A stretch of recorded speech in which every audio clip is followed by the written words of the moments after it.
Hello everyone, welcome to my channel study for you. Guys, जैसा कि आज जो आपका रेलवे एएलपी का 13 फरवरी के फर्स्ट का एग्ज़ाम हो गया है दोस्तों, जिसका जो है मैं आपको बिल्कुल 100% एक्यूरेट आंसर के साथ जो है इस वीडियो में बताऊंगा। तो देख लेते हैं कि किस प्रकार की जो है आज आपके 13 फरवरी के फर्स्ट के एग्ज़ाम में जो है प्रश्न पूछे गए हैं। उससे पहले एक बात और दोस्तों, कि जिन्होंने भी अगर चैनल को सब्सक्राइब नहीं किया है तो रेलवे एग्ज़ाम से रिलेटेड पल पल की अपडेट के लिए जो है चैनल को सब्सक्राइब ज़रूर कर दीजिएगा। और बगल में ही आपको एक बेल आइकन यानी घंटे का निशान भी दिख रहा होगा, तो आप उसे भी जो है ज़रूर प्रेस कर दीजिएगा। तो चलिए वीडियो को स्टार्ट करते हैं। तो आपका पहला क्वेश्चन यहाँ पर आता है कि उल्लास नव भारत साक्षरता कार्यक्रम के तहत जो है ना, मिजोरम और गोवा के बाद जो है भारत का तीसरा पूर्ण साक्षर राज्य जो है ना, ये कौन सा बना है, ये आपसे पूछा गया था। जहाँ पे इस प्रकार के 4 विकल्प जो आपके दिए गए थे। तो ये मैं आपको बता दूं कि जून 2025 में त्रिपुरा को जो है ना, ये आपका आधिकारिक तौर पर जो है भारत का तीसरा पूर्ण साक्षर राज्य जो है आपका घोषित किया गया है। और इससे पहले मैं आपको बता दूं कि उल्लास योजना के तहत जो है ना, मिजोरम राज्य जो है ये आपका पहला पूर्ण साक्षर राज्य आपका बना था। दूसरा अगर पूछा जाए तो दूसरा जो है ना, ये आपका गोवा राज्य बना था। और आज आपका तीसरा पूछा गया था, तो तीसरा जो आपका पूर्ण साक्षर राज्य बना है ना, ये आपका त्रिपुरा राज्य बना है। तो ऑप्शन सी त्रिपुरा आपका करेक्ट आंसर होगा। और त्रिपुरा का अगर लिटरेसी रेट की बात कर लें यानी साक्षरता दर क्या रहा है, तो देखिए त्रिपुरा ने 15 वर्ष और उससे अधिक आयु के व्यक्तियों के बीच जो है ना 95.6% की साक्षरता दर जो है ये आपका हासिल किया है। और स्टैंडर्ड यानी मानक की बात कर ले तो देखिए राष्ट्रीय मानकों के अनुसार जो है ना, जब किसी राज्य की जो लिटरेसी रेट है यानी साक्षरता दर जो है 95% अगर पार कर जाती है ना, तो उसे जो आपका फुल लिटरेट यानी पूर्ण साक्षर राज्य जो आपका माना जाता है। और 1961 में त्रिपुरा की साक्षरता दर कितनी थी, तो देखिए 1961 में त्रिपुरा का जो लिटरेसी रेट है ना, ये आपका 20.24% जो आपका रहा था, जो कि 2025 तक बढ़कर ये आपका जो है 95.6% जो आपका हो गया है। और इसके अलावा एग्जाम में यहाँ से एक प्रश्न पूछा जा सकता है कि सितंबर 2025 में उल्लास योजना के तहत जो है ना, आपका कौन सा जो राज्य है ये आपका पूर्ण साक्षर राज्य जो आपका घोषित किया गया है, तो आपका हिमाचल प्रदेश को भारत देश का जो है ना, ये चौथा पूर्ण साक्षर राज्य जो आपका घोषित किया गया है।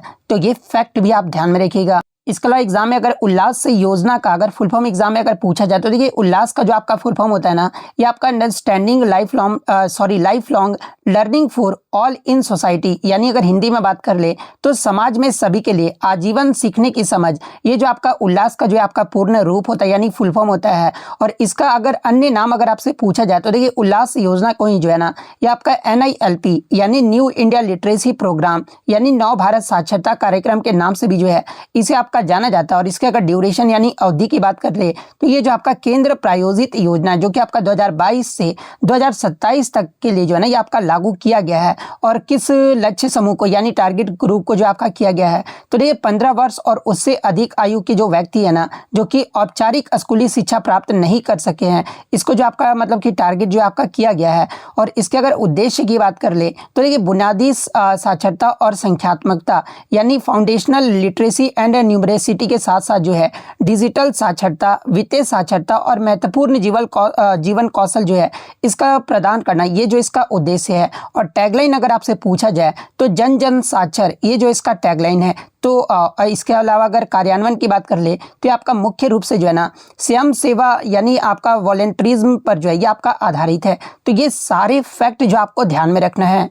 नेक्स्ट आपका क्वेश्चन बताइए कि ध्वनि तरंगों के संचरण के दौरान जो है ना, आपका रेफेक्शन यानी विरलन के क्षेत्र के माध्यम का जो घनत्व और दबाव जो ये आपका कैसा होता है, ये आपसे पूछा गया था। जहाँ पे इस प्रकार के 4 विकल्प जो आपके दिए गए थे। तो ये सबसे पहले मैं आपको बता दूं कि साउंड यानी ध्वनि जो होता है ना, एक आपका लॉन्गिट्यूडनल वेव होता है यानी अनुदैर्ध्य तरंग होता है, जो कि माध्यम के कणों के कंपन के माध्यम से जो है ना, ये आपका आगे बढ़ता है। और जब ध्वनि किसी माध्यम जैसे कि आपका हवा हो गया, इसमें अगर आपका यात्रा करता है ना, तो ये आपका 2 प्रकार के क्षेत्र जो आपका बनाता है। और वो 2 प्रकार का क्षेत्र कौन कौन सा है, तो एक आपका कंप्रेशन यानी संपीड़न, और ये आपका वह क्षेत्र होता है ना जहां माध्यम के कण जो है एक दूसरे के बहुत पास आ जाते हैं, और यहाँ पर उच्च दबाव यानी हाई प्रेशर और उच्च घनत्व यानी हाई डेंसिटी होता है। और दूसरा जो आपका क्षेत्र बनाता है ना, ये आपका रेरफैक्शन यानी विरलन का क्षेत्र आपका बनाता है, जो कि आपका एग्जाम में आज आपका पूछा गया था। तो देखिए ये आपका वह क्षेत्र होता है ना जहां माध्यम के कण जो है एक दूसरे से दूर जो है आपके फैल जाते हैं, और यहाँ कणों के बीच की जो दूरी है ना ये आपका बढ़ जाती है, जिसके परिणाम स्वरूप आपका क्या होता है, तो देखिए इसके परिणाम स्वरूप जो है ना आपका कम दबाव यानी लो प्रेशर और आपका लो डेंसिटी यानी कम घनत्व जो है आपका उत्पन्न होता है। तो यही जो आपसे मतलब कि विरलन का क्षेत्र वाला आपसे पूछा गया था, तो इसमें परिणाम स्वरूप आपका कम दबाव और कम घनत्व जो है आपका उत्पन्न होता है। तो ये किस ऑप्शन में आपका दिया गया है, तो ये घनत्व और दबाव दोनों कम होते हैं, ये आपका ऑप्शन सी में दिया गया है। तो ऑप्शन सी आपका करेक्ट आंसर होगा। इसके अलावा और कौन कौन से फैक्ट आपको याद रखना है, तो देखिए ध्वनि तरंगे जो है ना ये आपका संपीड़न और विरलन की एक श्रृंखला के रूप में जो है आपका चलता है। और ग्राफ पर मैं आपको बता दूं कि विरलन को जो है ये आपका थ्रू यानी आपका गर्त या फिर निचले हिस्से के रूप में जो आपका दर्शाया जाता है। तो ये पॉइंट भी आप ध्यान में रखिएगा। इसके अलावा आगे के चैप्टर में यहाँ से आपका क्या क्या प्रश्न बन सकता है, तो ये ध्वनि की गति सबसे अधिक किस माध्यम में होती है, अगर ये पूछा जाए तो आपका सॉलिड यानी ठोस माध्यम में होता है, क्योंकि जो आपके सॉलिड में होते हैं ना इसमें आपके कण जो होते हैं ये बहुत मतलब कि बहुत पास होते हैं, जिसके कारण ठोस यानी सॉलिड में आपका ध्वनि की जो गति होता है ना ये आपका सबसे अधिक होता है। इसके अलावा क्या ध्वनि आपका मतलब कि वैक्यूम यानी निर्वात में यात्रा कर सकती है, ये भी एग्जाम में पूछा जाता है। तो देखिए ध्वनि जो है ना ये आपका निर्वात में यात्रा नहीं कर सकता है, क्योंकि ध्वनि को यात्रा करने के लिए जो है ये आपका भौतिक माध्यम की आवश्यकता होती है। इसके अलावा एग्जाम में एक प्रश्न यहाँ से पूछा जाता है कि दो क्रमागत संपीड़न या फिर दो क्रमागत विरलनों के बीच की दूरी को क्या कहा जाता है, तो इसे जो आपका वेवलेंथ यानी तरंग दैर्ध्य जो आपका कहा जाता है, और इसे आपका लैम्डा से जो आपका डिनोट किया जाता है। तो ये सारे फैक्ट जो आपको ध्यान में रखना है। नेक्स्ट आपका क्वेश्चन बताइए कि निम्नलिखित में से कौन सा जो है ना हेट्रोजीनियस मिक्सचर यानी विषमांगी मिश्रण का एक गुण है, आपसे पूछा गया था, जहां पे इस प्रकार के चार विकल्प जो आपके दिए गए थे। तो देखिए अगर मतलब कि मिश्रण की बात करें तो देखिए मिश्रण आपके दो प्रकार के होते हैं, एक आपका होमोजीनियस यानी समांगी मिश्रण और दूसरा आपका हेट्रोजीनियस यानी विषमांगी मिश्रण होता है। और विषमांगी मिश्रण यानी हेट्रोजीनियस मिक्सचर की अगर मैं गुण की बात कर लूँ तो ये जो आपके नॉन यूनिफॉर्म कंपोजिशन यानी गैर समान संगठन होते हैं, यानी विषमांगी मिश्रण में जो है ना पदार्थ पूरी तरह से जो आपके नहीं घुलते हैं, इसके अलग अलग हिस्सों में जो है घटकों की मात्रा जो है ना ये आपका अलग अलग हो सकती है। इसके अलावा विजिबल बाउंड्रीज में इसमें देखने को मिलता है, यानी दृश्य सीमाएं देखने को मिलता है, यानी इसमें आप अलग अलग पदार्थों को जो है ना अपनी आंखों से या फिर सूक्ष्मदर्शी यानी माइक्रोस्कोप की सहायता से भी जो वो देख सकते हैं, जैसे कि पानी में बालू इसका सबसे अच्छा उदाहरण है। इसके अलावा इसके अगर अन्य गुण की बात करें तो फिजिकल सेपरेशन यानी भौतिकी पृथक्करण, जैसे कि इनके घटकों को जो है ना साधारण भौतिक विधियों जैसे कि छानना, हाथ से चुनना या फिर आपके जो है निथारना द्वारा आसानी से जो है आपका अलग किया जा सकता है। और अगर मतलब कि यहाँ पर अगर हेट्रोजीनियस मिक्सचर यानी विषमांगी मिश्रण के अगर उदाहरण की बात करें तो इसके उदाहरण कौन कौन से हैं, तो ये तेल और पानी का मिश्रण ये आपका सबसे अच्छा उदाहरण है। इसके अलावा हवा में धूल के कण, कॉन्क्रीट हो गया, लोहे का बुरादा और सल्फर का मिश्रण, ये सारे जो है ना ये आपके हेट्रोजीनियस मिक्सचर यानी विषमांगी मिश्रण का जो है सबसे अच्छा उदाहरण जो आपका माना जाता है। तो देखिए इनमें से आपका जो भी ऑप्शन में दिया गया होगा ना वो आपका यहाँ पे करेक्ट आंसर होगा, क्योंकि मैं मतलब ऑप्शन जो है ये अपने तरफ से जो वो लिया हूँ। इसके अलावा अगर समांगी और विषमांगी मिश्रण के अगर मतलब कि अंतर की बात कर ले तो देखिए इसमें बनावट आपका जो समांगी मिश्रण में होमोजीनियस मिक्सचर में जो है ना ये आपका यूनिफॉर्म रहता है, लेकिन जबकि आपका हेट्रोजीनियस में जो है आपका नॉन यूनिफॉर्म यानी असमान रहता है। कणों के आकार की बात कर ले तो इसमें आपका होमोजीनियस में जो है ये आपके बहुत छोटे यानी दिखाई जो आपके नहीं देते हैं, और विषमांगी मिश्रण में आपके जो वो बड़े यानी अक्सर जो आपके मतलब कि दिखाई देते हैं।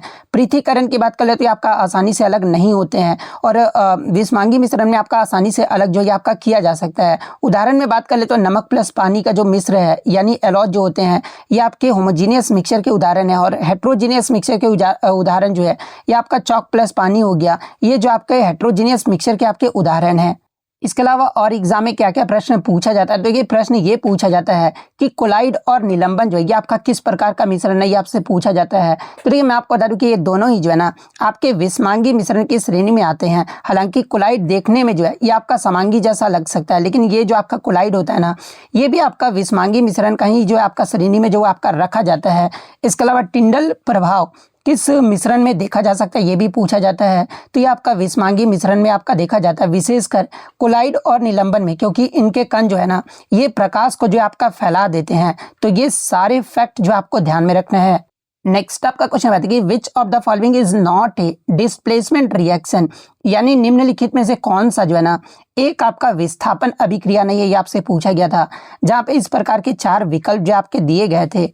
तो देखिए सबसे पहले अगर विस्थापन अभिक्रिया की बात कर ले, यानी डिस्प्लेसमेंट रिएक्शन होता क्या है, तो देखिए ये आपका वह अभिक्रिया होता है ना जिसमें एक अधिक अभिक्रियाशील तत्व यानी मोर रिएक्टिव जो एलिमेंट होते हैं ना किसी कम अभिक्रियाशील तत्व को जो है उसके यौगिक से जो है ये आपका विस्थापित यानी डिस्प्लेस कर देते हैं, और इसे ही जो आपका डिस्प्लेसमेंट रिएक्शन जो आपका कहा जाता है। जब आप ऑप्शन ए को देखोगे ना, ये आपका Fe मतलब कि आयरन को कॉपर सल्फेट से आपका रिएक्शन कराया जा रहा है, तो आपका फेरस सल्फेट और कॉपर जो है ये आपका प्रोडक्ट बन रहा है। तो सबसे पहले अगर ऑप्शन 1 की बात कर ले तो यहाँ पर जो है ना आयरन और कॉपर से अधिक मतलब कि आपका जो है सक्रियता श्रेणी में आप देखोगे तो आयरन जो है ये आपका कॉपर से अधिक शक्तिशाली है, इसलिए यहाँ पर कॉपर को हटा दिया जा रहा है जो कि आपका डिस्प्लेस हो रहा है, और इसमें आपका क्वेश्चन में जो है नहीं पूछा गया था। तो ये तो आपका डिस्प्लेसमेंट रिएक्शन का उदाहरण है। ऑप्शन बी वाला भी जब आप देखोगे ना तो जिंक हाइड्रोजन को जो है आपका विस्थापित कर रहा है, और यहाँ भी आपका विस्थापन हो रहा है। विकल्प डी में भी देखोगे ना तो यहाँ पर आपका कॉपर जो है सिल्वर यानी Ag को जो है आपका विस्थापित कर रहा है, तो ये भी आपका एक डिस्प्लेसमेंट रिएक्शन है। लेकिन आपका नहीं पूछा गया था, तो ये विकल्प सी वाला जो है ना ये आपका गलत हो जाएगा, क्योंकि मैग्नीशियम को जब ऑक्सीजन के साथ आपका अभिक्रिया कराया जा रहा है तो आपका मैग्नीशियम ऑक्साइड जो है आपका बन रहा है, और एक जो है मतलब कि ये जो आपका रिएक्शन है ना एक आपका कॉम्बिनेशन रिएक्शन यानी संयोजन अभिक्रिया का उदाहरण है, क्योंकि इसमें 2 तत्व जुड़कर जो है ना एक नया पदार्थ बन रहे हैं। देखिए आपका 2 तत्व Mg और O मिलकर जो है एक आपका नया प्रोडक्ट जो आपका बना रहे हैं, और 2 तत्व जुड़कर एक जब नया पदार्थ बने हैं मतलब कि बन रहे हैं ना तो ये आपका क्या कहलाता है, तो ये आपका कॉम्बिनेशन रिएक्शन यानी संयोजन अभिक्रिया जो आपका कहलाता है। तो ऑप्शन सी वाला ही आपका मतलब कि डिस्प्लेसमेंट रिएक्शन नहीं है, तो ऑप्शन सी आपका यहाँ पे करेक्ट आंसर होगा। इसके अलावा मैं आपको बता दूं कि 3 प्रश्न जो है ना आज आपके टीसू से ही जो वो पूछे गए थे, तो जो भी मैंने एक्स्ट्रा फैक्ट आपको बताऊंगा तो उसी से आपका प्रश्न जो वो बना है। जैसे कि निम्नलिखित में से कौन सा जो है एक आपका फ्लूइड कनेक्टिव टिश्यू यानी तरल संयोजी ऊतक नहीं है, ये आपसे पूछा गया था, जहाँ पे इस प्रकार के आपके विकल्प जो आपके दिए गए थे। तो ये सबसे पहले हम लोग बात कर लेते कि तरल संयोजी ऊतक होता क्या यानी फ्लूइड कनेक्टिव टिश्यू होता क्या है। तो ये मानव शरीर में केवल 2 ही मुख्य तरल संयोजी ऊतक होते हैं, और वो 2 मतलब कि मुख्य तरल संयोजी ऊतक कौन कौन से, तो एक आपका ब्लड यानी रक्त होता है, और ये आपका ऑक्सीजन पोषक तत्वों और हार्मोन का जो है ना ये आपका परिवहन जो है आपका करता है, और दूसरा आपका जो है ये आपका लिम्फ यानी लसिका होता है, और ये संक्रमण से लड़ने और वसा के परिवहन में जो है ना ये आपका मदद करता है। इसलिए आपका लसिका और ब्लड को जो है ना ये आपका तरल कहा जाता है, क्योंकि इनका जो मतलब कि मैट्रिक्स होता है ना यानी आधार जो होता है ये आपका तरल होता है। तो ये पॉइंट भी आप ध्यान में रखिएगा। ऑप्शन में आपका मसल्स यानी मांसपेशी दिया गया था, तो देखिए ये जो आपका मांसपेशी है ना एक आपका पेशीय ऊतक है यानी मस्कुलर टिश्यू है, मतलब कि मस्कुलर टिश्यू का आपका हिस्सा है, संयोजी ऊतक का हिस्सा नहीं है, क्योंकि इसका जो कार्य है ना ये शरीर में मूवमेंट यानी गति को जो ये आपका प्रदान करना है। इसके अलावा स्किन की बात कर ले त्वचा, तो ये भी आपका एक मतलब कि एपिथेलियल टिश्यू का उदाहरण है यानी उपकला ऊतक का उदाहरण, जो कि शरीर के लिए एक आपका सुरक्षात्मक आवरण जो है ना यानी कवरिंग जो ये आपका बनाता है। तो ये पॉइंट भी आप ध्यान में रखिएगा। इनमें आपका कौन सा आपका तरल संयोजी ऊतक नहीं है ये आपसे पूछा गया था, तो पेशी या फिर मांसपेशी यानी मसल्स जो है ना ये आपका तरल संयोजी ऊतक नहीं है, तो ऑप्शन बी आपका यहाँ पे करेक्ट आंसर होगा। इसके अलावा ऊतक से आपके मतलब कि उदाहरण से भी प्रश्न पूछे गए, तो देखिए तरल संयोजी ऊतक यानी फ्लूइड कनेक्टिव का आपका उदाहरण कौन कौन सा है, तो देखिए रक्त और लसिका ये जो आपके मतलब कि फ्लूइड कनेक्टिव टिश्यू के उदाहरण है। स्केलेटल कनेक्टिव टिश्यू का अगर पूछा जाए तो देखिए कंकाल संयोजी ऊतक के जो उदाहरण है ना आपके अस्थि होते हैं। इसके अलावा कार्टिलेज यानी उपास्थि ये जो है इसके उदाहरण है। पेशीय ऊतक यानी मस्कुलर टिश्यू के उदाहरण कौन कौन से हैं, तो देखिए हृदय पेशी हो गया, रेखीय पेशी हो गया, आरेखित पेशी, ये आपके जो है पेशीय ऊतक के जो है आपके उदाहरण है। उपकला ऊतक यानी एपिथेलियल टिश्यू के उदाहरण कौन कौन से हैं, तो देखिए स्किन यानी त्वचा हो गया, फेफड़ों की कुपिका यानी एल्वियोली हो गया, और किडनी नालिका जो है ना किडनी नलिका जो है ये आपका एपिथेलियल टिश्यू का जो ये आपका उदाहरण है। तो ये मतलब कि एपिथेलियल टिश्यू वाला भी आपका प्रश्न पूछा गया था, तो इनमें से आपका एक ऑप्शन जो वो दिया गया होगा। नेक्स्ट क्वेश्चन आपका यहाँ पर आता है कि डिसिप्लिन यानी अनुशासन का जो है ना वास्तविक अर्थ क्या होता है, ये आपसे पूछा गया था, जहाँ पे इस प्रकार के 4 विकल्प जो आपके दिए गए होंगे। हालांकि मैं आपको बता दूं कि ऑप्शन बच्चों द्वारा मुझे नहीं मिल पाया है, लेकिन मैं ऑप्शन जो है ना अपने तरफ से जो वो लिया हूँ। तो देखिए अनुशासन की परिभाषा क्या होती है, देखिए अनुशासन का अर्थ ये होता है ना कि नियमों, सिद्धांतों और मर्यादित व्यवहार का पालन करना। और ये जो केवल बाहरी दबाव आपका नहीं होता, बल्कि एक आपका आंतरिक शक्ति है जो कि व्यक्ति को सही समय पर सही कार्य करने के लिए जो आपका प्रेरित करता है। और इसी जो आपका अनुशासन जो आपका कहा जाता है, यानी ऑप्शन के अकॉर्डिंग अगर बात कर ले तो अनुशासन का जो वास्तविक अर्थ है ना, ये आपका नियमों का पालन करना और व्यवस्थित जीवन जीना, ये जो आपका अनुशासन का वास्तविक अर्थ होता है। तो ऑप्शन सी आपका करेक्ट आंसर होगा। नेक्स्ट आपका यहाँ पर आता है कि यदि किसी वस्तु को एक अवतल दर्पण के आपके वक्रता केंद्र यानी आपका सेंटर ऑफ कर्वेचर से आपके पीछे रखा जाता है ना, तो बनने वाला जो प्रतिबिंब की प्रकृति और स्थिति जो है ये आपका कैसा होगा, ये आपसे पूछा गया था, जहाँ पे इस प्रकार के 4 विकल्प जो आपके दिए गए थे। तो देखिए मैं आपको बता दूं कि जब वस्तु को जो है ना अवतल दर्पण के वक्रता केंद्र यानी सी से परे यानी आपका बियॉन्ड रखा जाता है, तो प्रतिबिंब के गुण आपके क्या क्या होते हैं। तो ये प्रतिबिंब की जो आपकी पोजीशन यानी स्थिति जो है ना, यानी प्रतिबिंब मुख्य फोकस और वक्रता केंद्र के बीच जो है ये आपका बनता है। तो शायद प्रतिबिंब की स्थिति आपसे पूछा गया था, तो फोकस और वक्रता केंद्र के बीच बनता, तो ये वाला ऑप्शन आपका करेक्ट आंसर होगा। अगर प्रतिबिंब का आकार यानी साइज पूछा गया होगा, तो आपका वस्तु के वास्तविक आकार से आपका जो छोटा यानी डिमिनिश्ड जो आपका होता है, और प्रतिबिंब की प्रकृति यानी नेचर की बात कर ले तो ये आपका वास्तविक मतलब कि रियल और आपका इन्वर्टेड यानी उल्टा होता है। तो नेचर वाला में आपका ये वाला आ जाएगा। यानी अगर आपसे आकार और प्रकृति आपसे पूछा गया होगा ना, तो ऑप्शन बी में आपका वास्तविक उल्टा और छोटा जो है आपका दिया गया है, तो ऑप्शन बी आपका यहाँ पे करेक्ट आंसर होगा। इसके अलावा अगर इसके किरण आरेख यानी रे डायग्राम लॉजिक की बात कर ले तो ये मुख्य अक्ष के समानांतर आने वाली प्रकाश किरण जो है ना परावर्तन के बाद जो है ये आपका एफ से होकर जो है आपका गुजरती है, यानी फोकस से होकर जो है आपका गुजरती है। और वक्रता केंद्र यानी सेंटर ऑफ कर्वेचर से गुजरने वाली जो किरण है ना, ये आपका उसी पथ पर जो है आपका वापस लौट जाती है। और ये जो दोनों ही किरणें होती है ये आपका सी और एफ के बीच जो है एक दूसरे को जो है आपका काटता है। इसके अलावा अवतल दर्पण में आपके मतलब कि 6 वस्तु की स्थिति जो आपका बनता है, जहाँ से एग्जाम के मतलब कि जितने भी आपके एग्जाम में साइंस में प्रश्न पूछे जाते हैं ना, तो यहाँ से आपका प्रश्न जो वो बनता है। जैसे कि आपका अवतल दर्पण में अगर वस्तु को आपका इन्फिनिटी पर रखा जाता है ना, तो प्रतिबिंब की स्थिति अगर आपसे पूछा जाए तो ये आपका फोकस पर बनेगा। आकार इसका पूछा जाए तो ये आपका अत्यधिक छोटा होता है। और प्रकृति जो है ना यानी नेचर जो है ये आपका वास्तविक और उल्टा होता है। जब आपका अवतल दर्पण को सी से परे यानी बियॉन्ड सी रखा जाता है, तो आपका जो मतलब कि प्रतिबिंब की स्थिति है ये आपका एफ और सी के बीच जो है आपका बनता है। आकार आपका जो वो छोटा और प्रकृति जो है ये आपका वास्तविक और उल्टा होता है, जो कि आपका आज की शिफ्ट में आपसे पूछा गया था।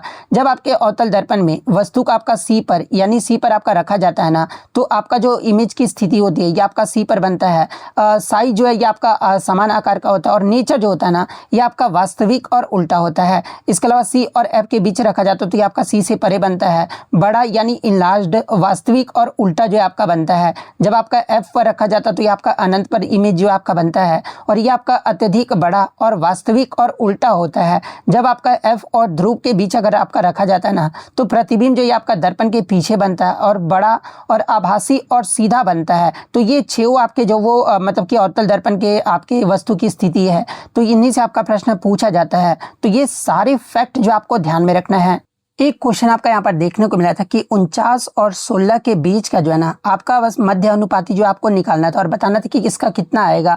तो ये जब भी आपके 2 संख्याओं का जो है ना आपके मध्य का जो मतलब कि बीच मध्य अनुपाती आपका निकाला जाता है, तो इसे कैसे, तो आपका रूट a इंटू बी में जो आपका निकाला जाता है, तो इसका आपका 49 दिया गया, तो 49 इंटू 16 हो जाएगा। 49 का आपका रूट क्या होता है, तो ये आपका 7 होता है। और से आपका यहाँ पर 16 का क्या होता है, तो ये आपका 4 होता है। जब आपका रूट से बाहर आएगा तो 7 इंटू 4 कितना आएगा, तो ये आपका 28 आएगा। यानी 49 और 16 के बीच जो आपका मध्य अनुपाती आएगा ना, ये आपका 28 आएगा। तो 28 जिस भी ऑप्शन में आपका दिया गया होगा वो आपका यहाँ पे करेक्ट आंसर होगा। एक क्वेश्चन जो आपका यहाँ पर मतलब कि मोड्स के बारे में पूछा गया था, यानी बहुलक के बारे में पूछा गया था कि कक्षा 9 के विद्यार्थियों के जो है ना एक समूह ने मतलब कि एक इलाके के प्रत्येक परिवार में सदस्यों की संख्या जानने के लिए जो है ना 40 परिवारों का जो ये आपका सर्वेक्षण किया, जिसके परिणाम स्वरूप जो है ना नीचे दी गई बारंबारता सारिणी जो है ये आपका प्राप्त हुई है। ये आपका मतलब कि बारंबारता सारिणी जो आपका दिया गया है, और इन आंकड़ों का जो है ना आपका मोड यानी बहुलक जो है आपको ज्ञात करना था। तो ये सबसे पहले आपको क्या करना होगा कि सबसे पहले आपको इंटरवल को जो है ये आपको सही से लिख लेना होगा। तो आपका क्या हो जाएगा, तो 2 4 हो जाएगा, यहाँ पर आपका 4 6 हो जाएगा, 6 8, ये तो आपका सही लिखा गया, 8 10, उसके बाद आपका 10 12। ये इस प्रकार से आपको सही इंटरवल जो आपको पहले लिख लेना था। और उसके बाद जो आप देखोगे ना कि सबसे ज़्यादा फ्रीक्वेंसी इसमें किसका है, तो देखिए सबसे ज़्यादा जो फ्रीक्वेंसी है आपका 12 का, तो इसका इंटरवल आपका कौन सा हो जाएगा, तो आपका ये वाला हो जाएगा। यानी इससे आपका पता क्या चल रहा है कि इससे आपका पता ये चल रहा है कि मतलब जो आपका आंसर आएगा ना वो आपका 6 से 8 के बीच में जो है आपका आंसर जो है आपका आने वाला है। लेकिन ऑप्शन भी जब आप देखोगे तो आपका 6 से 8 के बीच में ही आपका ऑप्शन जो वो दिया गया है। तो इसमें आपका मैक्सिमम फ्रीक्वेंसी कितना है, तो ये आपका मतलब कि मैक्सिमम फ्रीक्वेंसी ये आपका 12 है, तो इसका लोअर लिमिट आपका कितना हो जाएगा, तो लोअर लिमिट जो है ये आपका 6 हो जाएगा। यानी कहने का मतलब आपका जो 12 है ये आपका F1 हो जाएगा, ठीक है। F ये आपका जो F1 हो गया, तो ये आपका क्या होगा, तो F0 हो जाएगा, और ये 6 वाला आपका क्या होगा, तो F2 हो जाएगा। ये जो आपका इस प्रकार से आप डिनोट कर सकते थे। अब आपको क्या करना था कि आपको सिंपल बहुलक का मतलब कि फॉर्मूला पता होना चाहिए था, यानी मोड का फॉर्मूला पता होना चाहिए था। तो मोड का सिंपल सा फॉर्मूला आपका क्या होता है, मैं यहाँ पे लिख देता हूँ। लोअर लिमिट, यहाँ पे lower limit plus F1 minus F0, उसके बाद by 2F1 minus F0 minus F2 का इंटरवल। ये जो इसका मतलब सिंपल सा फॉर्मूला होता है। तो सिंपल सा आपका लोअर लिमिट कितना है, तो लोअर लिमिट आपका 6 है, फिर F1 माइनस F0 करोगे तो ये आपका कितना निकल कर आ जाएगा, तो ये आपका 4 जो है आपका निकल कर आएगा, और फिर 2F1 minus F0 minus F2 करोगे तो इतना तो आप सिंपल सा कर ही लोगे कि आपका 10 जो है आपका निकल कर आएगा, मतलब कि। और इंटरवल आपका कितना था, तो इंटरवल आपका 2 था, तो सिंपल सा आपका 6 + 4 × 2 बाई 10 हो जाएगा। तो इसको सिंपल सा आप सॉल्व कर लोगे, तो सिंपल सा सॉल्व करोगे तो कितना 6/6.8 आ जाएगा। यानी जो आपका इसका बहुलक ज्ञात करके आएगा ये आपका 6.8 आएगा। तो ऑप्शन डी में आपका दिया गया है, तो ऑप्शन डी आपका करेक्ट आंसर होगा। एक क्वेश्चन आपका इस प्रकार से देखने को मिला था कि रजत, पूजा और आभा चुनाव में आपके भाग लेते हैं। रजत को जो है ना ये आपका वैध मतों का जो है 36% और पूजा को वैध मतों का जो है ना ये आपका 40% जो आपका प्राप्त होता है। यदि डाले गए कुल मत आपके 40,000 हैं तो 10% मत जो है ना ये आपके अवैध है। अवैध कहने का मतलब कि आपके इनवैलिड हैं। 10% आपके मत जो है ये आपके इनवैलिड हो गए। तो आभा को प्राप्त मतलब कि मतों की संख्या जो है ना ये आपको जो वो ज्ञात करना था। तो देखिए सिंपल सा आपका यहाँ पर क्या है, मतलब कि कुल डाले गए कुल मत कितने हैं, तो ये आपके 40,000 है। सिंपल सा आपको 40,000 जो है आपको लिख लेना था। यहाँ पे 40,000 मैंने लिख लिया है, ठीक है। उसके बाद आपका यहाँ पर क्या है कि यहाँ पर आपसे पूछा जा रहा है इंटू यहाँ पे आपका हो जाएगा 10% मत जो ये आपके अवैध हैं। अवैध कहने मतलब कि इनवैलिड है। तो आपका मत जो आपके वैलिड जो आपके वोट है वो कितने प्रतिशत है, तो आपका 90/100 हो जाएगा। उसके बाद आपसे यहाँ पर आभा का प्राप्त मतों की संख्या जो आपको ज्ञात करना था, तो यहाँ पर रजत को वैध मतों का आपका 36% और पूजा का वैध मतों का आपका 40%, यानी 40 और 36 कितना, तो ये आपका 76%। तो ये आपके रजत और मतलब कि पूजा ने मतलब कि प्राप्त जो वो किए हैं। तो आभा का कितना हो जाएगा, तो आपका 24% होगा, यानी 24/100 आएगा। तो सिंपल सा आप इसको जो वो सॉल्व कर लेना था। अब इतना तो आप कैलकुलेशन कर ही सकते हो, इतना मैं कैलकुलेशन आपको करके दूंगा नहीं। तो आप इतना इसको जब सॉल्व करोगे ना तो 8640 जो है इसका मतलब कि सॉल्व करने के बाद जो आपका आंसर जो वो निकल कर आएगा। तो आभा को जो प्राप्त मतों की संख्या है ये आपका 8640 है। तो 8640 आपका करेक्ट आंसर होगा। एक क्वेश्चन आपका ट्रेन से देखने को मिला था, बहुत ही अच्छा क्वेश्चन था कि 40 किलोमीटर/आवर और 22 किलोमीटर/आवर की चाल से एक ही दिशा में चल रही 2 रेलगाड़ी जो है ना 1 मिनट में एक दूसरे को पूरी तरह से आपका पार कर जाती है। यदि पहली रेलगाड़ी की जो लंबाई है ना ये आपका 125 मीटर है, तो दूसरी जो रेलगाड़ी की लंबाई है ये कितनी होगी, आपसे सिंपल सा जो वो पूछा गया था। तो पहली रेलगाड़ी की जो लंबाई है ये आपका कितना है, तो ये आपका 125 मीटर है, प्लस दूसरी रेलगाड़ी का आपका निकालना है, तो ये आपका एल लिख लेंगे इक्वल्स टू आपका यहाँ पर जो ये आपका 40 किलोमीटर/आवर और 22 किलोमीटर/आवर ये चाल से एक ही दिशा में आपका चल रहा है। यानी जो रिलेटिव स्पीड है आपको क्या होगा कि सिंपल से इसको घटा देंगे। तो 40 और 22 में जब आप घटाओगे तो कितना किलोमीटर/आवर निकल कर आएगा, तो आपका 18 जो आपका निकल कर आएगा। इसको हम लोग मीटर/सेकंड में चेंज कर लेंगे, तो इंटू 5/18 और इसको हम लोग क्या करेंगे 1 मिनट को हम लोग सेकंड में करेंगे। तो सेकंड का क्या होता है, तो ये आपका 1 मिनट में आपके 60 सेकंड होते हैं। तो सिंपल से जो आपको मतलब कि इसको जो वो निकाल लेना था, यानी फिर से मैं लिख देता हूँ। यहाँ पर आपका 125 प्लस एल। इक्वेशन आपका किस प्रकार से बनेगा वो मैं आपको दिखा देता हूँ। 18 इंटू 5/18, ठीक है, इंटू आपका 60 सेकेंड हो गया। तो 18 से 18 तो आपका सिंपल सा कैंसिल हो जाएगा। 60 25 कितना होता है, ये आपका 300 होता है, ठीक है। तो अब L इधर रखेंगे, L इक्वल्स टू जब 125 को इधर ले जाओगे इक्वल्स को इधर, तो आपका क्या होगा, माइनस में हो जाएगा। तो 300 माइनस 125 सिंपल सा आपको करना था। तो 300 में से 125 घटाओगे तो ये आपका 175 निकल कर आएगा। यानी दूसरी रेलगाड़ी की जो लंबाई है ना, ये आपका 175 मीटर जो है ये आपका निकल कर आएगा। तो 175 मीटर आपका करेक्ट आंसर होगा। नेक्स्ट क्वेश्चन बहुत ही आपका अच्छा सा क्वेश्चन था। 60% का 50%, सॉरी 60 का 50%, 40 के 30% से कितना अधिक है, ये आपसे सिंपल सा जो वो पूछा गया था। तो 60 का 50% आपका क्या होगा, तो देखिए 60 का 50% आपका मतलब कि 30 होगा, आधा करोगे तो। उसके बाद आपका मतलब 40 के 30% आपका क्या होगा, तो 40 का 30% आपका 12 निकल कर आएगा। ये तो आप सिंपल सा निकाल देते। इसका कितना अधिक है सिर्फ आपसे डिफरेंस जो है वो पूछा गया था। तो 30 माइनस 12 कितना होगा, तो ये आपका 18 आएगा। यानी जो आपका 18 जो ये आपका अधिक है, तो 18 आपका करेक्ट आंसर होगा। अब इसी क्वेश्चन में आपसे क्या पूछता कि कितना प्रतिशत आपका मतलब अधिक है। क्वेश्चन में अगर इस प्रकार से पूछा तो थोड़ा कंफ्यूजिंग होता है कि कितना परसेंट अधिक है। तो इसको भी हम लोग सिंपल सा सॉल्व कर लेते हैं। डिफरेंस आपका कितना निकल कर आ रहा है, ये आपका 18 निकल कर आ रहा है, और किसके रिस्पेक्ट में, तो आपका 12 के रिस्पेक्ट में, इंटू 100 प्रतिशत आपका निकालना है, इसलिए इंटू 100 कर देंगे। तो जब आप इसे सॉल्व करोगे तो ये आपका मतलब कि सॉल्व करोगे तो ये आपका कितना, तो ये आपका 150% जो आपका निकल कर आएगा। यानी प्रतिशत में पूछा जाता तो 150% जो है ये आपका ज़्यादा है। इस प्रकार से भी जो आप सॉल्व कर सकते थे। इसके अलावा एक आपका जो है ना a² माइनस b² के कॉन्सेप्ट से भी जो है आपका एक प्रश्न जो वो देखने को मिला था। एक क्वेश्चन आपका सिंपल सा ट्रिगोनोमेट्री से देखने को मिला था कि cos 5a equal to sine alpha, sorry cos 5 alpha equal to sine alpha equals to, ये आपका दिया गया था ये। तो tan 2 अल्फा का जो मान है ना वो आपको पूछा गया था कि tan 2 अल्फा का मान जो है ये आपका क्या होगा। तो ये आपका जो है मतलब कि cos साइन के इक्वल जो है ये आपका कब होता है, ये आपको पता होना चाहिए था पहले। तो देखिए cos theta equal to sine theta आपका तब होता है जब कॉम्प्लीमेंट्री एंगल का जो सम होता है ना ये आपका क्या होता है, तो आपका 90 डिग्री होता है। तब जो है आपका cos थीटा इक्वल टू जो है आपका साइन थीटा होता है। यानी यहाँ से आपका अल्फा निकल कर कितना आ जाएगा, यहाँ पर आपका अल्फा इक्वल टू कितना 90 डिग्री कॉम्प्लीमेंट्री एंगल के मतलब कि सम का इक्वल होता है। तो अल्फा इक्वल टू आपका कितना आएगा, 15 × 6 = 90। तो आपका 15 जो आपका निकल कर आएगा। तो यहाँ पर tan 2 अल्फा का मान सिर्फ आपसे पूछा गया था। तो 15 इंटू मतलब कि 2 30, यानी tan 30 डिग्री का जो है ना आपसे वैल्यू सिंपल सा आपका पूछा गया था।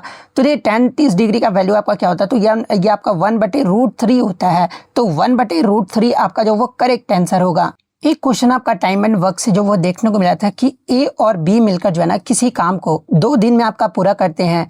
यदि ए अकेले जो है इसे आपका 38 दिन में पूरा कर सकता है, तो बी अकेले उसी काम को जो है ना 9 गुना काम मतलब कि कितने दिन में पूरा कर सकता है, ये आपसे पूछा गया था। तो देखिए ए और बी मिलकर किसी काम को कितने दिन में, तो ए प्लस बी आपका कितने 2 दिन में आपका पूरा करते, ठीक है।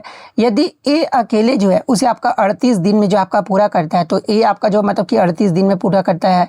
यानी टोटल काम मान लेते हैं कि 38 में जो आपका मतलब कि टोटल काम हो रहा है। तो आपका जो ए प्लस बी की जो एफिशिएंसी निकल कर आएगा ये कितना निकल कर आएगा, तो आपका 19 निकल कर आएगा। ए तो आपका 38 जो है आपका दिया गया ही है। तो क्वेश्चन में आपका क्या पूछा गया था कि बी अकेले उसी काम को 9 गुना काम कितने दिन में पूरा कर सकता है, यही आपसे पूछा गया था। तो ए प्लस बी का आपका मतलब कि था 2, मतलब कि 2 था ना मतलब कि इसका जो 2 दिन में पूरा करते हैं। तो ए का तो एफिशिएंसी आपका 1 हो गया, बी का आपका क्या होगा, तो बी आपका जो वो 18 हो जाएगा, क्योंकि ये दोनों का मिलकर एफिशिएंसी आपका 19 आ रहा था और टोटल काम आपका 38 जो है मैंने माना था, यहाँ पे क्वेश्चन में आपका दिया भी गया है। तो यहाँ पर आपका बी का जो वो पूछा जा रहा है, तो टोटल काम आपका 38 है, 9 गुना काम करता है, मतलब कि 30 बी का आपका एफिशिएंसी कितना है, तो बी का एफिशिएंसी आपका जो है मतलब कि 9 गुना तो 18। तो इसको जब आप सॉल्व करेंगे 9 दूनी 18, ये आपका कट जाएगा। 2 को 38 से काटोगे 19 बार में आपका कटाएगा। यानी बी अकेले उसी काम को जो है ना आपका जो है 19 दिन में जो आपका पूरा कर सकता है। तो 19 दिन ऑप्शन में आपका दिया गया हो, तो 19 आपका करेक्ट आंसर होगा। नेक्स्ट अगर बात कर ले, एक क्वेश्चन आपका एलसीएम और एचसीएफ से जो आपका पूछा गया था, ये आपका डीजी जो आपका दे दिया गया था। इसमें आपका एचसीएफ और एलसीएम ज्ञात करना जो था, मतलब कि ज्ञात करना था। तो देखिए इसमें आपका सबसे पहले हम लोग डेसिमल को हटाएंगे, तो 0.48 हटाओगे तो कितना, तो 48/100 जो है आपका निकल कर आ जाएगा। फिर आपका 1.20 है, तो 2 डेसिमल आप मतलब कि रखेंगे तो 120/100 हो जाएगा। फिर आपका 168 आपका 100 ही हो जाएगा, ठीक है। तो एचसीएफ क्या होता है, एचसीएफ आपका कॉमन होता है। तो इनमें आप देखोगे कि सबसे कॉमन आपका क्या है, तो जब आप कॉमन देखोगे तो ये आपका 24 आएगा, यानी 24/100। तो आपका जो HCF निकल कर आएगा ना, ये आपका 0.24 जो आपका निकल कर आएगा। उसी प्रकार से जब आप इसका LCM लगाओगे, मतलब LCM तो आप सिंपल सा निकाल ही सकते हो, तो 1680/HCF आपका 100 दिया गया है। तो यहाँ पर आपका जो HCF निकल कर आए, मतलब LCM निकल कर आएगा, ये कितना निकल कर आएगा, तो आपका 16.8 जो है आपका निकल कर आएगा, क्योंकि आपका 16.8 जो है आपका HCF निकल कर आएगा, 1 0 से 1 0 कट जाएगा। तो LCM जो है ये आपका 16.8 आ गया। HCF आपका कितना आ रहा है, तो ये आपका 0.24 जो है आपका निकल कर आ रहा है। तो 0.24 और 16.8 जो है 16.8 जो है किसी ऑप्शन में आपका दिया गया होगा, तो ये वाला ऑप्शन आपका करेक्ट आंसर होगा। तो देखिए इतने क्वेश्चन जो है आज मुझे बच्चों के द्वारा मिले, जो कि आपके 100% रियल और ऑथेंटिक है। तो अगर वीडियो पसंद आई हो तो वीडियो को जो है लाइक जरूर कर दीजिएगा, और इसी प्रकार से जब भी आपका एग्जाम होता है ना, तो आप ये अपने क्वेश्चन को जो है टेलीग्राम पर जरूर भेजा कीजिएगा। टेलीग्राम का लिंक आपको डिस्क्रिप्शन में दे दिया गया है, आप ज्वाइन करके क्वेश्चन जरूर भेजा कीजिएगा। अगर चैनल को अभी तक आपने सब्सक्राइब नहीं किया है तो रेलवे के किसी भी एग्जाम का रियल एनालिसिस पाने के लिए जो है चैनल को सब्सक्राइब जरूर कर दीजिएगा। तो मिलते हैं नेक्स्ट वीडियो में, तब तक thank you, all the best.